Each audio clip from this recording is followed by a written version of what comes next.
Hello, hello, and we could. The day two has just started to get better and better, and we couldn't have asked for a better keynote to start with. We have Kostas Chalkias, the co-founder of SUI and chief cryptographer at Mistel Labs, with us today. He just delivered a keynote on key recovery and what we can do if we ever lose our private key. Kostas, it's a pleasure to have you.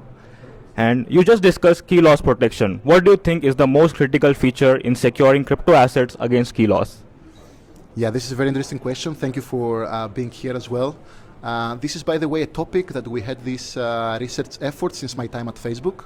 Like since 2018, we were trying to find like solutions, and for the mass population of people like Instagram users coming to the blockchain industry, they don't know how to protect the password, right? This is a very serious issue, and we're having all of these long mnemonics. People forget to write them down. Education, in my opinion, is the first thing, because first we have to protect people from losing their keys. Or there is another like solution from cryptography. You can apply an 1 out of 2 key creation to have your address. So if you lose your one key, then you can go back to the other key and so on. And the other thing is you need to get a good backup. In my opinion, passworded backups. So you still need to find a good way to store your key somewhere. And if you can do social distribution of your key, like your family members have some parts of the secret and 3 of them can combine together their forces to recover your key if you lose it. Anyway, we need some hygiene here. Education, in my opinion, is the first thing.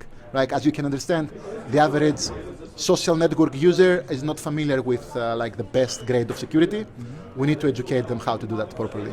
Totally. I mean, I can totally relate with it, because as soon as I enter the crypto space, I always have this fear, what if I lose my private keys? How I can recover it and stuff. It's a very interesting observation here. Many people believe, by the way, on crypto, I forget my password, I can recover it to my email. This doesn't happen, right? It's very obvious that we have to educate even about this stuff. These are not recoverable if you lose it. Unless you do some of the crazy stuff that we're proposing, and I guess you're going to ask me about, can we do anything about this, right?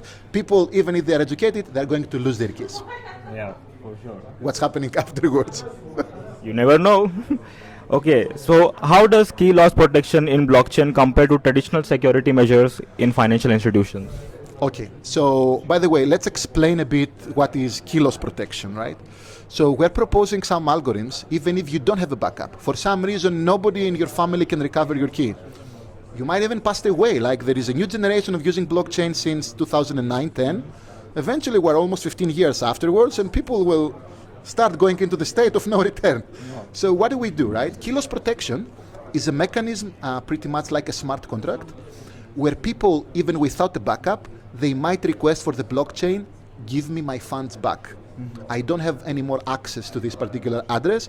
And there is a particular cryptographic protocol that is called KELP, reactive key loss protection, that can give you this particular feature that you want here. It's quite complicated in the sense that we have to set some parameters that the industry should accept. But what I'm saying is the keyword here is reactive. Even if you don't have a backup, you can recover your account. All of the previous methods are typically proactive. So you have to have a backup before the event happens. You have to distribute your key before the event happens. And that's the main difference between our new key loss protection algorithm compared to the institutional way of storing secrets. Thanks for explaining to our audience, like what does it mean, because I think it's very important to understand what exactly goes behind the scenes. Okay, so what innovations have you seen in key loss protection since 2021, and what's coming up? Amazing, good question. So something that we personally created, I was part of this innovation, was the ZK login, which is a mechanism where people are creating accounts through their login with Google, Facebook, Apple, Microsoft, all of the big OAuth schemes. You just press a button, you put your password, and then you have an account on chain. This has the benefit of recovery, because even if your Google password is pretty much your access to the account, we also added some extra, we call it salt, imagine a random information into the key that is maintained by your wallet, but your wallet only has part of the information, the other information is stored by Google to have your sign-in data, and it is a 2FA situation. Here, plus the user, if they forget something, They lose their Google account, they go and recover their Google account, they're back to their game, back to their particular address. So that's one way, using zero knowledge proofs. That's one application of this. The other is many wallets in the recent innovation space, they managed to productionize better the MPC technologies, having 2 out of 3 solutions for your key automatically. You don't need, as a user, to know what it is. It's happening in the background. Everything, in my opinion, is about UX. If you go to institutional protection, because this also matters sometimes, these were there a long time ago. Some protocols as well, including SUI, we enabled native multi-signatures on-chain. You don't need MPC. You literally see it's 3 keys and 2 of them should sign. It's public information, and you don't know, now you don't need to hide that this 2 out of 3. Everyone can see it's 2 out of 3, but at the same time, you don't need a cryptographer in your team to build this stuff. Because we talk about UX of the user, at the same time, we care about, not every startup has a cryptographer, right? How do you survive into this environment? And this multi-sigs, in my opinion, the productionization of this and being available everywhere, changed the landscape a bit. It's more difficult now to lose your account. I mean, you touched upon a very important buzz, like you talked about zero knowledge proofs, and you also touched upon multi-party computation. So I have a follow-up question on that. So could you elaborate the role of multi-party computation in key loss protection? Yes. So multi-party computation, especially for key loss protection, is you are creating a structure of your key that is, for example, a 2 out of 3 structure. One set of the key is owned by one entity, the other by another entity, and the third one by someone else. Typically, it's the 2 out of 3 that is the most common in our days. Now, many blockchains, for example, Ethereum and Bitcoin, they cannot accept the model I explained before, multi-sig, like you see 3 keys and 2 of them should sign. It has to be 1 key at the end. So the multi-party computation enables to get signatures from all of these 3 keys, and you combine them into a single signature that nobody knows it was 3 keys in the background. You can only see 1 key as a blockchain observer. So this is the benefit of MPC. And with cryptography, you have all of these protections you need to be safe and secure. Now, zero knowledge proofs on the other side, you create claims that you know the private key or some structure over the private key that gives you access to your address. It's more like on the authentication logic to be hidden, like the private inputs to be hidden, rather than the 2 out of 3 situation on MPC. The ZK login is with zero knowledge proofs. Some other MPC wallets are with MPC, as I said. The 2 out of 3 native wallets are with MPC. Thanks for explaining it in such a simple manner. I hope the audience is also getting to learn a lot of things from Kostas. So now, like coming to the challenges, what are the biggest challenges companies face while implementing key loss protection? Most of the companies don't have cryptographers. You have to find one first.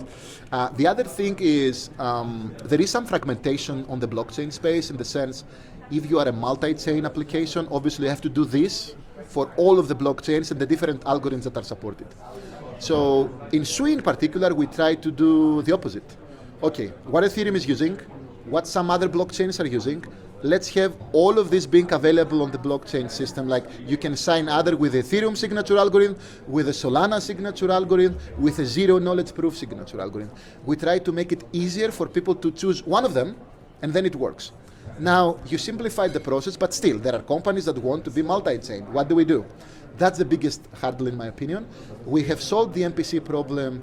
Only a few companies, however, have access to this, like not the library itself that does the cryptography, but the flow. Because the flow also has to be preventing insiders, attackers in the company, to confuse the users and actually, impersonate some other boxes internally to the company or some other entities and flows. And this, we have to have internal also security flows to improve the security of the company itself, who is providing the wallet support. So these are the challenges. Look, it cannot be just one person providing these particular services. The company has to have significant green substance in the team behind it to be able to run this smoothly. That's the challenge, is good, educated teams behind the wallets that are providing these solutions.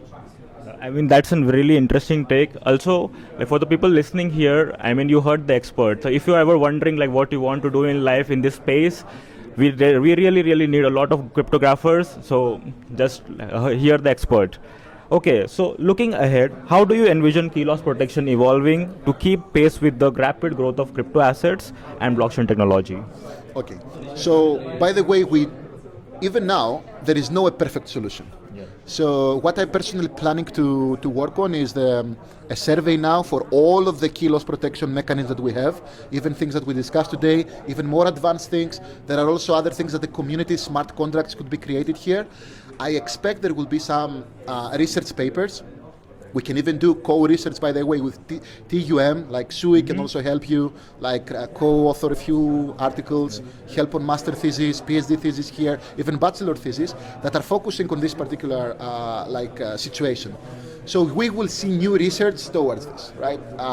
It has to happen, and as I said before about the education, we need more straightforward papers that in LE5 very simply explain how these things work.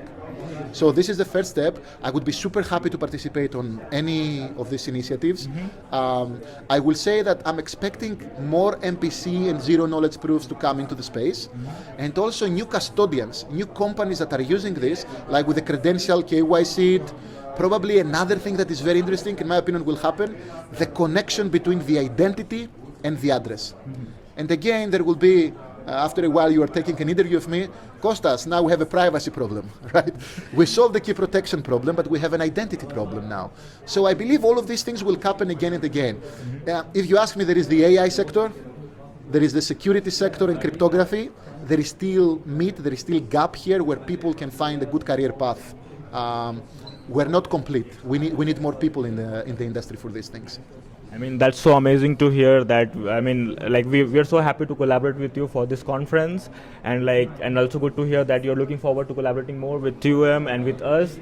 And so before we let you go, it was like I can keep on going. It's so nice chatting with you. Like, okay, can you say a few words? Like, how did you find this conference, and what's your whole experience? By the way, the conference was amazing. I will say as a funny trick that the organizer pinged me at least 10 times to be 100% ready for this one. I wanted it as well because, I have a motto, a quote, keep it for yourself as well. The ultimate inspiration is the deadline. You need to have deadlines. You will see by yourself, like when you are organizing things, this one regarding the quality and also the people that I met here were by far better than I personally expected. I only came for 2 days, like flying to Dubai here. I flew more hours, and then US, I have so many trips.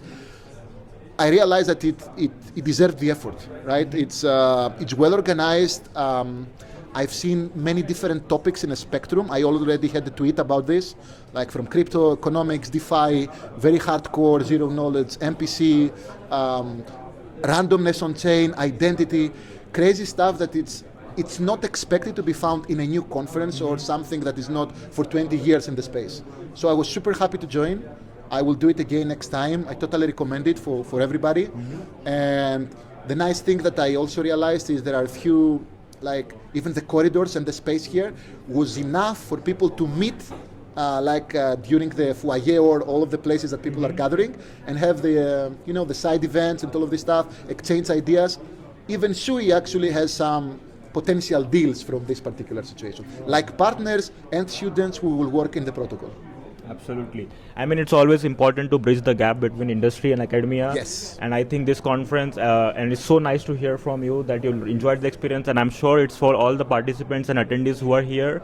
And we would love to continue this. We would love to have you again next time. I wish I could chat more with you, but it was a pleasure, Kostas, having you. Thanks for your time and all the insights. Thank you. Likewise, 100 times. Thank you so much. Thank you.